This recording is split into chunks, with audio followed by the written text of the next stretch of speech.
বেহেশতের কনসেপ্টটা আসলে একটু আজব। আপনি যা চাইবেন তা পাইবেন, কিন্তু আপনি তো জানেনই না আপনি কি চান। কি বার চাইতে পারবেন বেহেশতে গিয়া?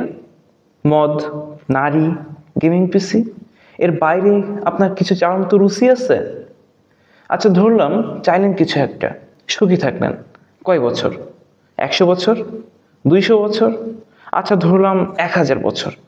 আপনি 1000 বছর ধইরা হুরপুরির সাথে সময় কাটাইলেন, তারপর আর কি বা করতে পারবেন? একটা সময় দেখবেন আল্লাহর কাছে চাইতেছেন, আল্লাহ আমার জীবনটা শেষ করে দাও, আমি আত্মহত্যা করবার চাই। আমাদের মানুষ হিসেবে জীবন থেকে চাওয়া পাওয়াগুলো খুবই অস্থায়ী। হুজুগের বসে জীবনে অনেক কিছু চাই। অনেকের হুজুগ অনেকদিন টিকে, অনেকের হুজুগ অল্প কয়েকদিন।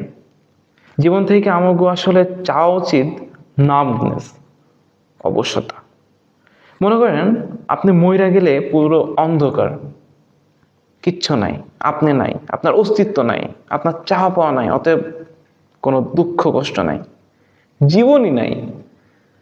এইটাই হইল আদর্শ জীবন, জীবন না থাকা। তবে সুখের কথা হইল বেহেশত আপনার আমার মতো ইতশ্রেণী মনুষ্য বানায় নাই। বেহেশত বানাইছে আল্লাহ, মহান আল্লাহ পাক। আল্লাহ নিশ্চয়ই আরো বেহতরিন কিছু বরাদ্দ রাখছেন আপনার জন্য, আমার জন্য, যা এই আপনি আমি আমাদের মনুষ্য মস্তিষ্ক দিয়ে বুঝবো না। মানুষ হিসেবে আমাদের মনে হয় আমরা আমাদের জীবনের কন্ট্রোল চাই, কিন্তু ভাই বিশ্বাস করেন, চাই না। আপনার যদি সব ক্ষমতা দেয়া হইতো যে আপনি যা চাইবেন তাই পাইবেন, 50 বছরের মধ্যে আত্মহত্যা করতেন। যেমনি আছেন ওইটাই সেরা। জীবনে সুখ বলতে কিচ্ছু নাই, থাকবেও না।